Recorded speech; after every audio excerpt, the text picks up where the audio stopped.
Rebonjour, donc là je voulais vous proposer une petite vidéo Tai Chi à Bernie, Tai Chi pas de soucis, pour les gens qui connaissent tous les enchaînements de la forme Yang, pour travailler ce qu'ils appellent la petite forme de Pékin. Donc la petite forme de Pékin, c'est quelque chose qui a été codifié par un comité olympique chinois, je crois, mais bon, ça on s'en fout.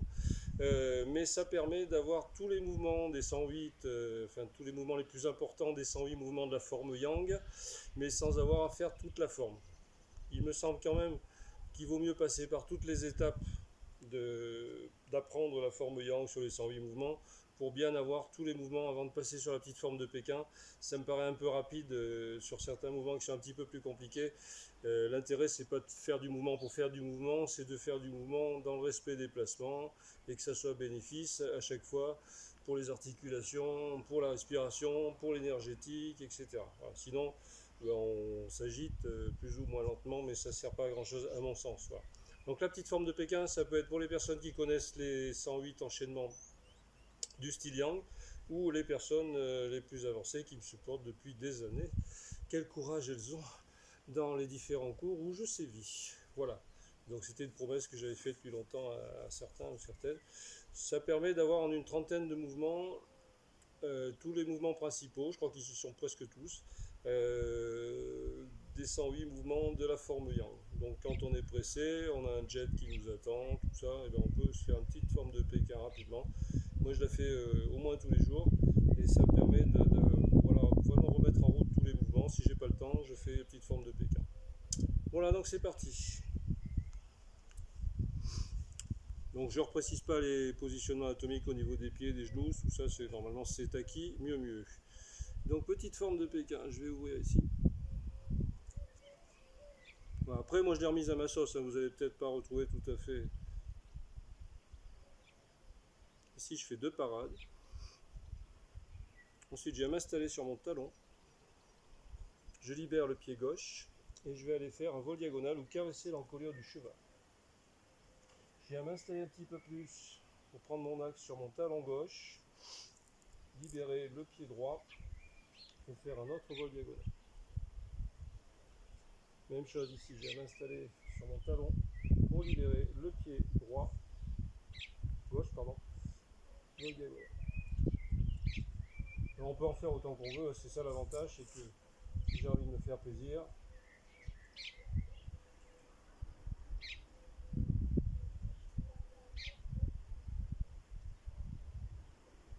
ici, l'important c'est de tomber en appui à mon avis sur la jambe gauche pour pouvoir s'installer sur la droite et venir faire la grue. Alors je vais refaire ici parce que j'ai pas trop de place. Je vais m'installer sur ma jambe arrière ici et je vais faire la grue ici. Ensuite je vais former une balle. Donc là je vais partir sur des pas de marche avant. Pareil. J'en fais autant.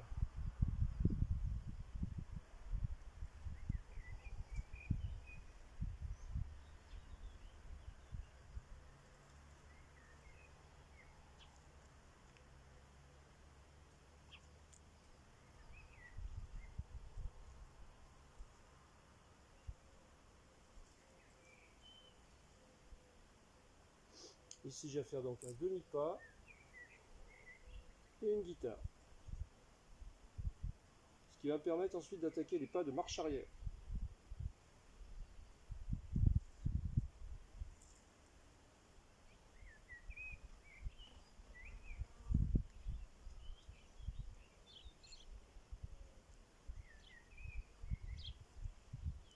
Alors vous en faites autant que vous voulez. L'important pour la suite, c'est de finir en appui sur la jambe droite pour ensuite venir s'installer. Alors moi j'ai rajouté ce mouvement parce qu'il manquait ici. Point, parade. J'ai informé une balle tirée sur le côté. Là je retrouve ma première partie.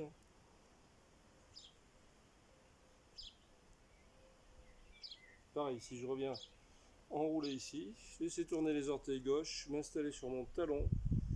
Et ici, je viens faire une parade point droit, un coup de poing gauche.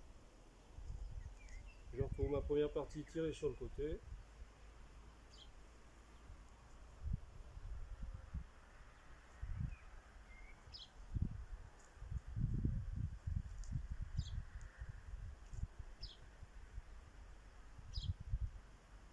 et le fouet.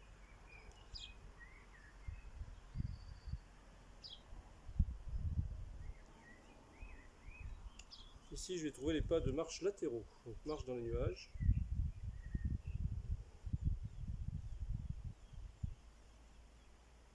Donc je ne reprécise pas tous les placements anatomiques puisque normalement ils doivent être à peu près acquis.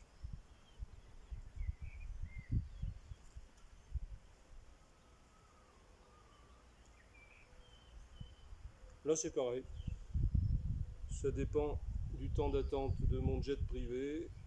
Si j'ai du temps, j'en fais un petit peu plus pour me faire plaisir.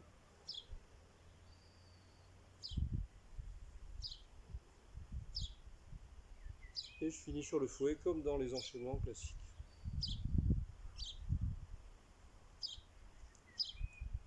Ici j'ai les coups de pied, donc j'ai un résumé de coups de pied. J'ai celui-ci ici où j'ai informé ma balle. Je descends, croisé, installation sur mon talon. Et j'ai mon coup de pied droit. Ici je viens faire ce qu'ils appellent la trapèze-oreille du tigre. Je viens poser mon talon. Point. Donc là on retrouve l'enchaînement de la deuxième. Ici j'ai un tourné coup de pied dans l'angle. Et ici je viens faire le grand serpent qui rentre.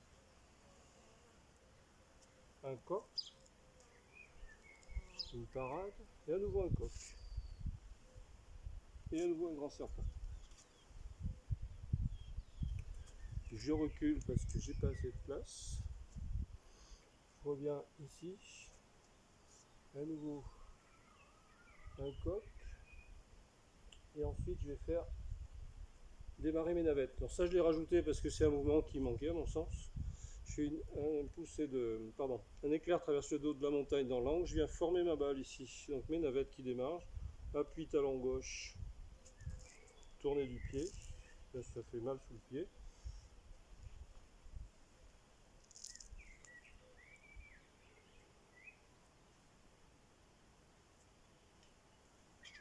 Pareil, je m'installe à gauche, je laisse tourner.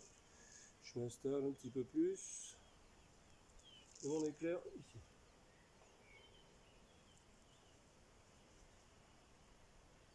Ensuite, je viens m'installer ici pour faire une aiguille au fond de la mer.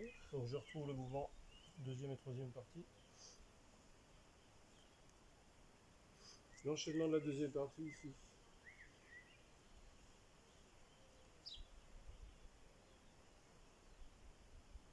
Je dégage mon pied droit hein, comme dans la deuxième. Demi-pas, point. Et là j'ai fini. Donc je vais finir comme dans la fin de première et deuxième partie. Et troisième aussi d'ailleurs.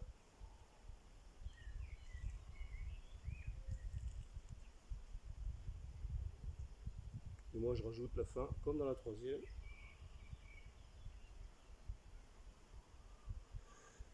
Voilà. Donc là je l'ai mise à ma sauce.